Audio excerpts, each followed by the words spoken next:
Assalamualaikum warahmatullahi wabarakatuh. Dukung channel ini agar terus menginformasikan semua tentang Islam dengan tekan tombol like, subscribe, dan loncengnya.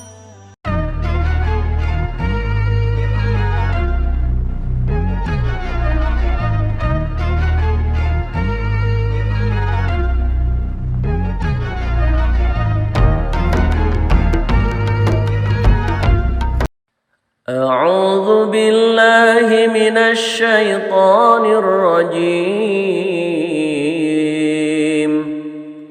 بسم الله الرحمن الرحيم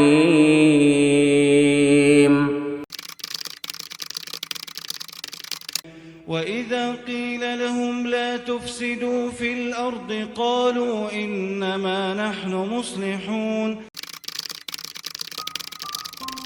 Artinya, jika dikatakan kepada mereka, jangan kalian berbuat kerusakan, mafsadat, di bumi, mereka menjawab, kami hanya pembuat kebaikan, maslahat. Ragam tafsir, jika dikatakan kepada mereka, mereka adalah kelompok munafik. Ada ulama tafsir mengartikan, mereka, itu kelompok Yahudi. Adapun yang mengatakan adalah orang-orang yang beriman. Al-Baghawi, Ma'alimut Tanzil fit Tafsir wa Ta'wil, Beirut, Darul Fikr, 2002 m. 1422 h. Juz'i, halaman 29.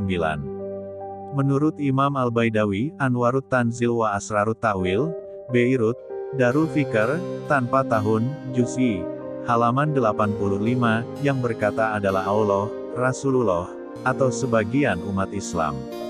Syekh Wahbah Az-Suhaili dalam Tafsirul Munir mengatakan, umat Islam menasihati orang munafik dengan berbagai jalan. Mengajak mereka pada keimanan seperti keimanan mereka yang menggunakan akal sehat dan menempuh jalan pikiran jernih seperti Abdullah bin Salam dan sahabatnya. Jangan kalian berbuat kerusakan, mafsadat, di bumi, melalui kekufuran dan tindakan menghalang-halangi orang lain untuk beriman kepada Rasulullah dan Al-Quran. Ada ulama menafsirkan, jangan kalian berbuat kufur. Pasalnya, kufur merupakan tindakan paling mafsadat dalam agama. Al-Baghawi, Al-Fasad, adalah keluar sesuatu dari garis lurus. As-Salah, adalah lawan kata dari Al-Fasad. Kedua kata ini bersifat umum mencakup kandungan segala bentuk mudarat dan maslahat. Al-Baidawi, menurut Imam Al-Baidawi dalam tafsirnya, tindakan kerusakan kelompok munafik adalah upaya mengobarkan perang dan fitnah dengan membuat tipu daya untuk umat Islam dan berkomplot dengan orang kafir serta membuka rahasia umat Islam di tengah mereka. Tindakan seperti ini membawa mafsadat di muka bumi bagi manusia, hewan, dan tumbuhan. Tindakan kerusakan lainnya adalah perbuatan maksiat secara terang-terangan dan tindakan penghinaan terhadap nilai-nilai agama. Pelanggaran dan keberpalingan dari ajaran agama melahirkan kekacauan dan huru-hara serta merusak tatanan dunia. Syekh Wahbah Az-Suhaili dalam Tafsirul Munir mengatakan bahwa larangan untuk tidak berbuat kerusakan adalah larangan untuk berbuat sebab-sebab yang membawa pada kerusakan dalam bentuk provokasi agar kekacauan terjadi, pembocoran rahasia orang beriman Madinah kepada orang kafir Makkah, membuat propaganda kepada orang kafir Makkah untuk menyerang orang mukmin Madinah. Tindakan menghalangi orang lain untuk mengikuti Nabi Muhammad, dan tindakan kufur serta upaya menghalangi orang lain dari jalan Allah. Kami hanya pembuat kebaikan, maslahat, ini jawaban dusta kelompok munafik sebagaimana kami beriman. Padahal mereka berdusta. Al-Baghawi, menurut Al-Baidawi, kami hanya pembuat kebaikan, maslahat, adalah kalimat penolakan atas orang yang memberi nasihat mereka untuk berbuat kemaslahatan. Mereka seakan berkata, nasihat itu tidak seharusnya ditujukan kepada kami karena kami hanya berbuat kemaslahatan dan murni dari kemafsadatan. Mereka mengatakan demikian karena tindakan mafsadat itu terbayang sebagai kemaslahatan di kepala mereka. Hal itu dapat terjadi karena adanya penyakit di dalam hati mereka sebagaimana gambaran surat Fatir ayat 8. Artinya, apakah orang yang terpedaya oleh setan, menganggap baik pekerjaannya yang buruk, lalu dia meyakini pekerjaan itu baik? Sama dengan orang yang tidak terpedaya oleh setan. Surat Fatir ayat 8. Al-Baidawi. Serupa dengan Al-Baidawi, Al-Qurtubi dalam tafsirnya Al-Jami' li Ahkamil Quran mengatakan bahwa orang-orang munafik menjawab demikian karena tindakan mafsadat itu dalam sangkaan mereka adalah kemaslahatan. Artinya, tindakan mereka yang berkomplot dengan orang-orang kafir Makkah dimaksudkan untuk kemaslahatan bagi orang kafir Makkah dan orang beriman Madinah sebagaimana pendapat Ibnu Abbas dan lainnya. Al-Qurtubi. Ibnu Katsir dalam tafsirnya Tafsirul Quranil Azim mengutip sahabat Ibnu Mas'ud dan sejumlah sahabat Rasulullah. Mafsadat itu adalah kekufuran dan perbuatan maksiat. Ia juga menukil At-Tabari yang mengutip Abul Aliyah yang menafsirkan ayat ini, jangan kalian bermaksiat di bumi. Tindakan mafsadat orang munafik adalah kedurhakaan kepada Allah. Orang yang mendurhakai Allah atau mengajak orang lain untuk bermaksiat kepada Allah, maka sungguh ia telah berbuat kerusakan di bumi karena kemaslahatan bumi dan langit terwujud melalui ketaatan kepada Allah sebagaimana pendapat Rabi bin Anas dan Qatadah. Ibnu Katsir juga mengutip Ibnu Juraij yang mengutip Mujahid, jika orang munafik berbuat kemaksiatan, lalu dinasihati, mereka akan menjawab, kami berjalan di atas petunjuk. Berbuat kemaslahatan. Waqi, Isa bin Yunus, dan Asam bin Ali mengutip pandangan Salman Al-Farisi terkait ayat ini. Orang munafik yang dimaksud dalam ayat ini tidak akan hadir lagi kelak.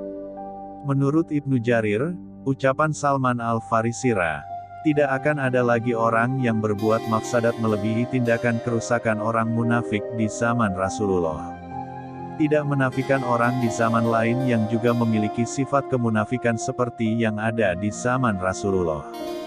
Ibnu Jarir mengatakan, orang munafik berbuat kerusakan di bumi melalui kedurhakaan mereka kepada Allah, tindakan pelanggaran yang dilarang kepada mereka, penelantaran kewajiban, keraguan mereka pada kebenaran dan keyakinan agama yang menjadi tumpuan penerimaan amal, penipuan mereka terhadap orang beriman dengan pengakuan yang tidak sesuai dengan keraguan dan kesangsian pada batin mereka, dan menolong mereka yang mengingkari Allah, kitab, dan para rasulnya dalam memusuhi orang-orang beriman ketika mendapatkan kesempatan. Itu semua bentuk tindakan kerusakan orang munafik di bumi. Tetapi dengan berbuat kerusakan itu, mereka merasa berbuat baik di bumi. Ibnu Katsir. Wallahu a'lam. ألا إنهم هم المفسدون ولكن لا يشعرون. Artinya, ketahuilah, mereka itu yang sungguhnya pembuat kerusakan tetapi mereka tidak merasakannya. Ragam tafsir At-Tabari dalam tafsirnya Jami'ul Bayan fi Tafsiril Quran mengatakan, ini adalah bantahan Allah atas dusta pengakuan orang-orang munafik Madinah. Bila diminta untuk menaati perintah Allah dan diminta untuk menjauhi larangannya, mereka menjawab, kami justru pembuat kemaslahatan, bukan mafsadat. Kami berjalan di atas petunjuk Allah terkait tindakan yang kalian ingkari, bukan berjalan di atas kesesatan. Allah mendustakan mereka dengan jawaban, ketahuilah. Mereka itu yang sungguhnya pembuat kerusakan, menentang perintah Allah, melewati batas, melakukan maksiat, dan meninggalkan kewajiban, tetapi mereka tidak merasakannya. Tidak mengetahui bahwa mereka pembuat kerusakan atau mafsadat, bukan termasuk orang beriman yang memerintahkan untuk berbuat adil dan bukan termasuk orang Islam yang melarang orang lain durhaka di bumi.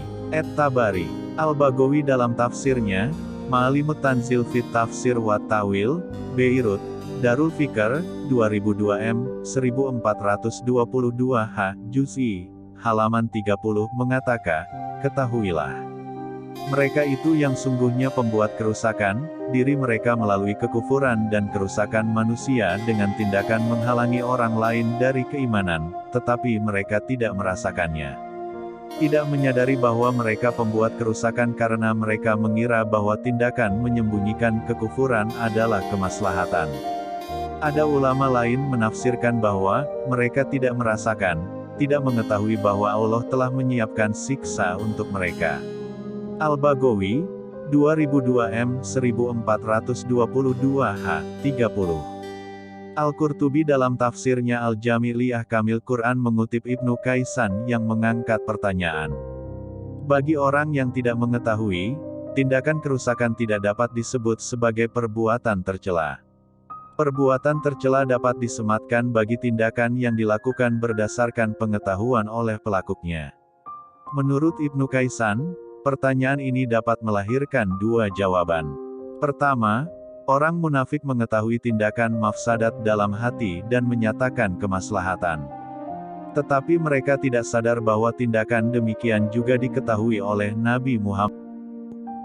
Kedua, tindakan kerusakan itu menurut mereka adalah kemaslahatan.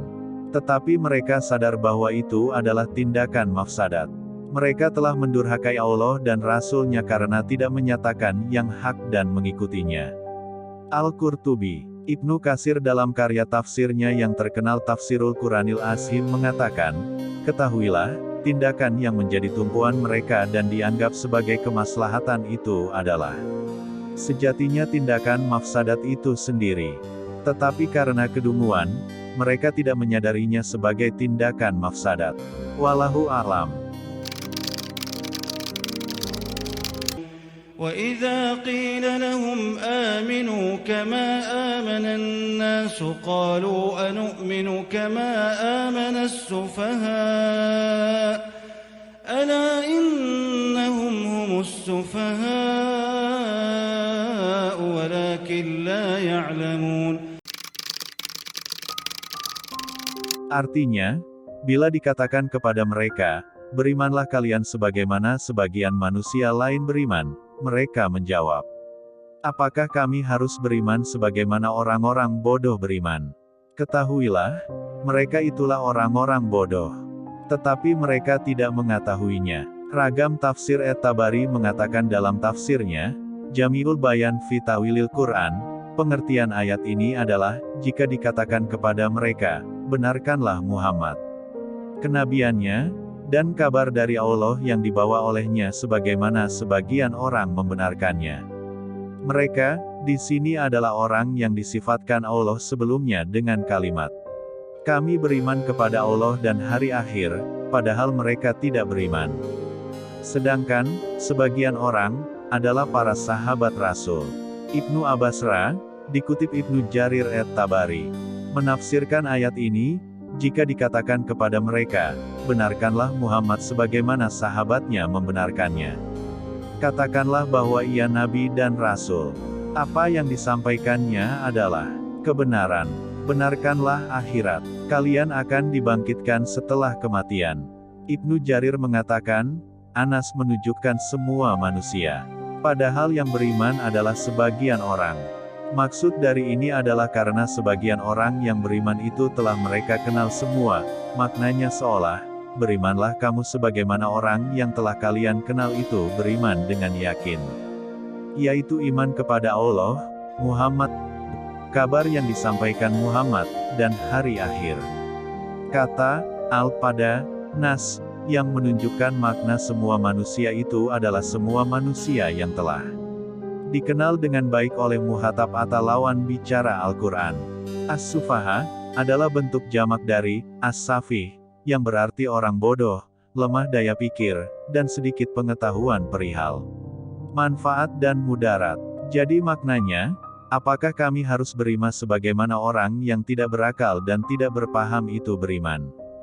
Dan orang bodoh ini tidak lain-lain adalah para sahabat Rasul. Kata Abdurrahman bin Zaid bin Aslam, itulah jawaban orang munafik Madinah. Yang mereka maksud adalah para sahabat Nabi. Sahabat Ibnu Abbas pun menafsirkan demikian. Karena hakikat orang munafik berbeda keyakinan dengan para sahabat. Imam At-Tabari mengatakan, ini merupakan informasi dari Allah perihal sifat-sifat orang munafik, yaitu keraguan dan pengingkaran. Tetapi sebenarnya mereka itulah yang bodoh pada agama mereka, kelemahan daya pikir pada akidah dan keyakinan pilihan mereka. Mereka ragu perihal Allah, Rasulullah, kenabian Rasulullah, kabar yang berasal dari Allah, dan masalah kebangkitan karena keburukan mereka terhadap diri mereka sendiri atas perbuatan yang mereka lakukan. Tetapi mereka merasa bahwa mereka telah berbuat baik terhadap diri mereka. Mereka bukan sekadar orang bodoh, tetapi inti kebodohan. Orang bodoh berbuat mafsadat dan mengira telah berbuat kemaslahatan, dan menyia-nyiakan seraya merasa telah menjaga. Demikian juga dengan orang munafik. Mereka hakikat bermaksiat kepada Allah seraya merasa berbuat taat, mengingkari Allah. Sambil merasa telah beriman, dan berbuat buruk terhadap diri mereka seraya merasa telah berbuat baik. Imam Al-Baghawi dalam tafsirnya, Ma'alimut Tanzil fi Tafsiril Quran, mengatakan bahwa ayat ini ditujukan kepada orang munafik Madinah. Sebagian ahli tafsir mengatakan, ayat ini ditujukan kepada orang-orang Yahudi sehingga, sebagian orang yang dimaksud adalah Abdullah bin Salam dan ahli kitab lain yang beriman. Tetapi sebagian ahli tafsir mengatakan, sebagian orang di sini adalah kelompok Muhajirin dan Ansor. Bagaimana bisa kemunafikan dinyatakan? Kalimat kemunafikan ini disampaikan di tengah mereka, bukan di hadapan orang-orang beriman. Allah kemudian memberitahukan nabinya dan orang beriman. Sementara, as-safih adalah kelemahan dan ketipisan akal. Ada juga ulama yang mengartikan, as-safih adalah orang yang percaya diri mendustakan sesuatu yang berbeda dari apa yang ia ketahui. Al-Baidawi dalam tafsirnya, Anwarut Tanzil wa Asrarut Tawil, mengatakan, Hamzah pada anu'minu bermakna ingkar. Orang-orang munafik itu mengingkari perintah iman karena kerusakan akidah mereka dan karena penghinaan terhadap orang yang beriman. Pasalnya kebanyakan orang beriman di Madinah adalah orang-orang fakir. Sebagian dari mereka bahkan berstatus budak seperti Suhaib dan Bilal. Bisa jadi pengingkaran itu bermakna menahan diri dan tidak peduli terhadap mereka yang beriman dari kalangan mereka, yaitu Abdullah bin Salam dan sahabatnya. Sementara, as-safih bermakna keringanan dan kelemahan pikiran yang terjadi karena kekurangan daya akal. Ayat ini menjelaskan bahwa orang bodoh dan yakin pada kebodohannya di mana keyakinannya menyalahi apa yang sebenarnya adalah orang paling sesat dan paling dungu daripada orang bodoh yang menahan diri dan mengakui ketidaktahuannya. Orang bodoh yang disebut kedua kadang bisa disebut uzur dan masih dapat diperingati serta masih bermanfaat ayat-ayat Al-Quran padanya. Pertimbangan pada soal agama dan pembedaan mana hak dan mana batil membutuhkan analisa dan pikiran. Adapun kemunafikan berikut fitnah dan mafsadatnya dapat diketahui dengan pandangan sekilas dari ucapan dan perbuatan orang munafik yang terlihat. Al-Baidawi, wallahu a'lam. وَإِذَا لَقُوا الَّذِينَ آمَنُوا قَالُوا آمَنَّا وَإِذَا خَلَوْا إِلَى شَيَاطِينِهِمْ قَالُوا إِنَّا مَعَكُمْ إِنَّمَا نَحْنُ مُسْتَهْزِئُونَ. Artinya, jika bertemu dengan orang beriman, mereka mengatakan, kami beriman. Tetapi jika sedang menyepi dengan setan-setan mereka, mereka mengatakan, sungguh, kami bersama kamu. Kami, begitu, hanya mengolok-olok. Ragam tafsir Imam Al-Baidawi dalam kitab Anwarut Tanzil wa Asrarut Tawil mengatakan ayat ini menjelaskan interaksi sosial kelompok munafik dengan orang beriman dan orang kafir. Cerita ini disebutkan untuk menjelaskan mazhab mereka. Diriwayatkan bahwa Abdullah bin Ubay munafik dan sahabatnya kedatangan para sahabat Nabi. Ia berkata kepada kaumnya, lihatlah bagaimana aku menghalau orang-orang bodoh, sahabat Rasul, dari kamu. Ketika sahabat tiba, Abdullah bin Ubay memegang tangan Abu Bakar dan mengatakan, marhaban wahai As-Siddiq, pemuka Bani Taim, Syekh Islam, sahabat Rasul ketika di gua, dan pengerah harta dan jiwa demi Rasulullah. Ia kemudian memegang tangan Umarra.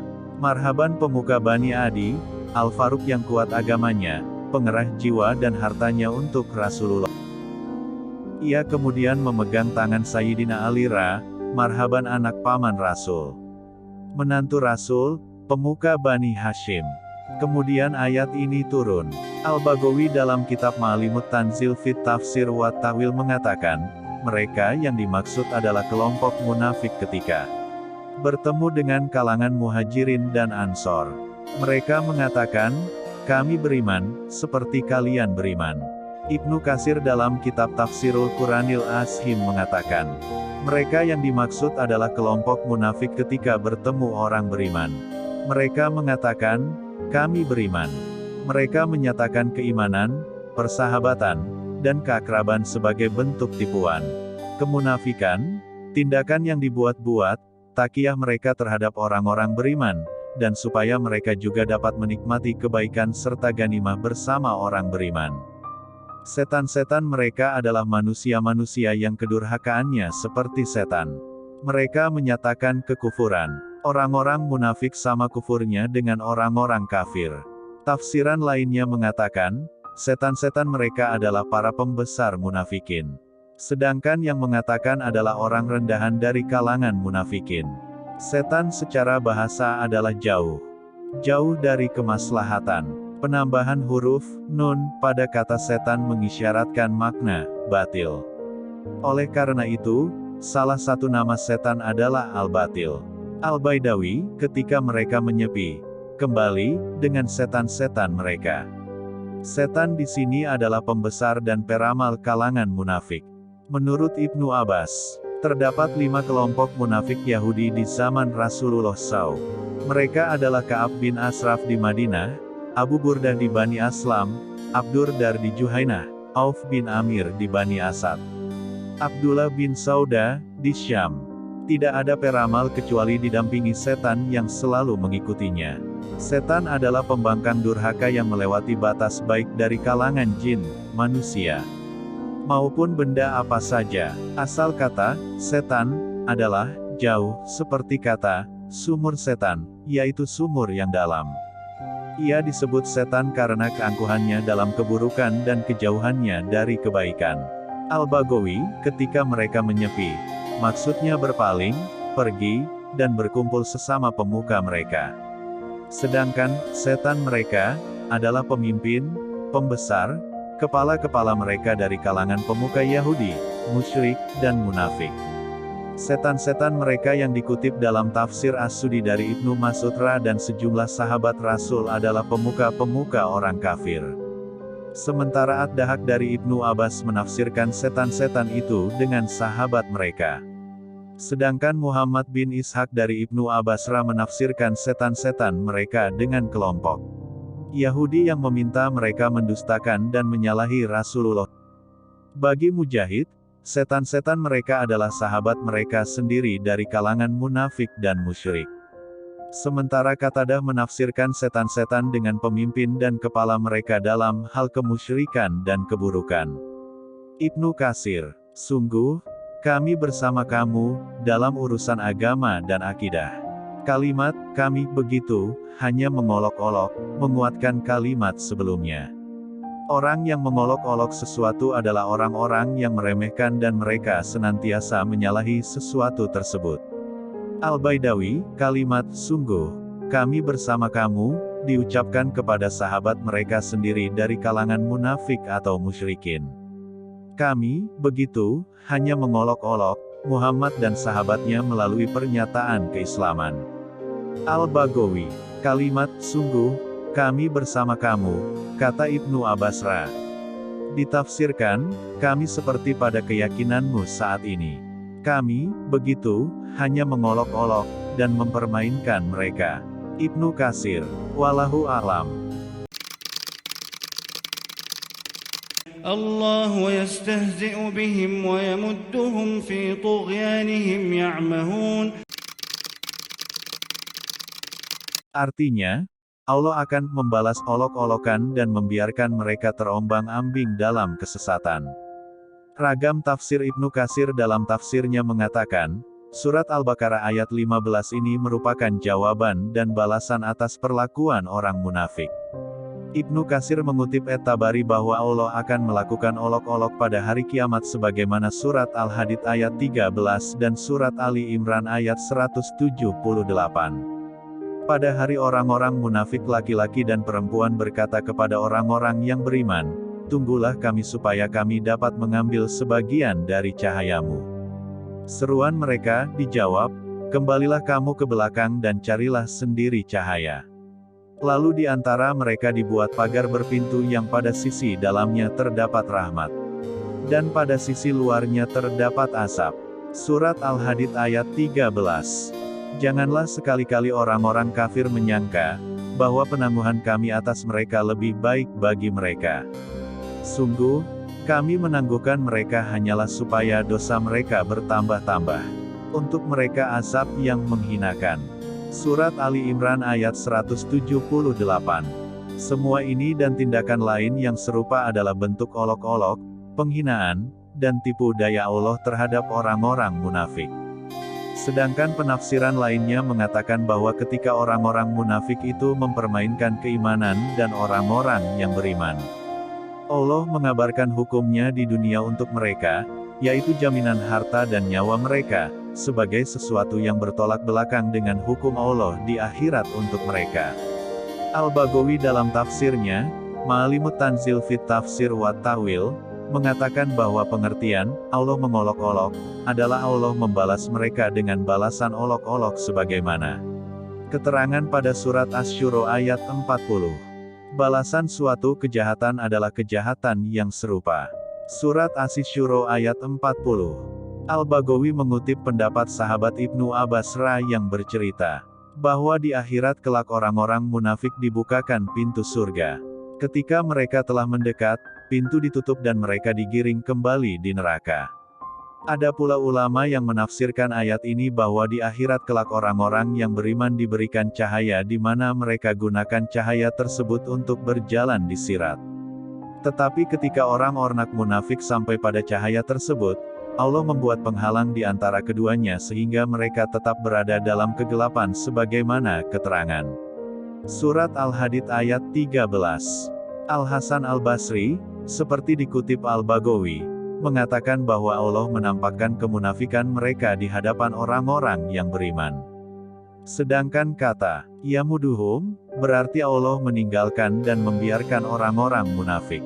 Kata, Al-Med, Mada Yamudu, dan Al-Imdad, Amada Yumidu, memiliki makna yang sama, yaitu penambahan.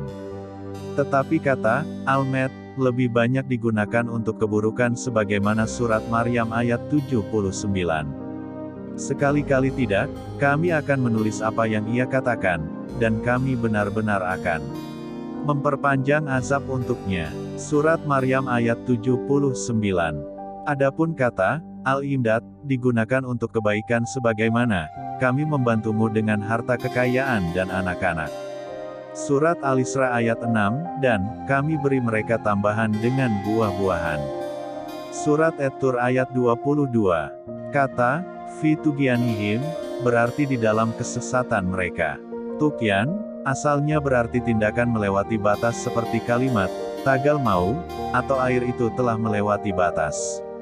Sedangkan, ya'mahun, berarti bimbang dan bingung dalam kesesatan. Al-Baghawi, Al-Baidawi dalam tafsirnya Asrarut Tawil mengatakan bahwa Allah akan membalas olok-olok orang munafik sebagai balasan setimpal. Ayat ini bisa jadi bermakna bahwa dampak negatif olok-olok orang munafik akan berpulang kepada mereka. Ayat ini dapat juga ditafsirkan bahwa kerendahan dan kehinaan sebagai konsekuensi olok-olok tersebut akan hinggap pada diri mereka. Tetapi dapat juga ayat ini dimaknai bahwa Allah akan memperlakukan mereka dengan perlakuan yang seharusnya terhadap orang-orang yang mengolok-olok. Adapun di dunia Allah memperlakukan orang-orang munafik dengan hukum sebagaimana Dia memperlakukan orang-orang muslim. Allah juga mengistidraj mereka dengan membiarkan dan menambah nikmat kepada mereka agar mereka semakin tenggelam dalam kesesatan. Di akhirat orang-orang munafik yang sedang disiksa di neraka akan dibukakan pintu menuju surga. Mereka bergegas lari menuju pintu tersebut. Tetapi ketika mereka telah dekat, pintu tersebut ditutup sebagaimana surat Al-Mutaffifin ayat 34, maka pada hari ini, Orang-orang yang beriman menertawakan orang-orang kafir. Adapun kata etukyan berarti tindakan melewati batas dalam kedurhakaan dan tindakan berlebihan dalam kekufuran. Kata etukyan asalnya bermakna melewati batas dari kedudukan atau tempatnya. Kata al-amah pada ya'mahun adalah kebingungan pada mata hati tidak menemukan tanda-tanda petunjuk sebagaimana kebutaan pada bola mata. Kata al-amah berarti tahayur atau kebingungan dalam sebuah masalah sebagaimana kata ardun, amha, atau dataran tanpa menara. Demikian pembahasan kita kali ini. Semoga kita diampuni dari dosa-dosa yang kita perbuat.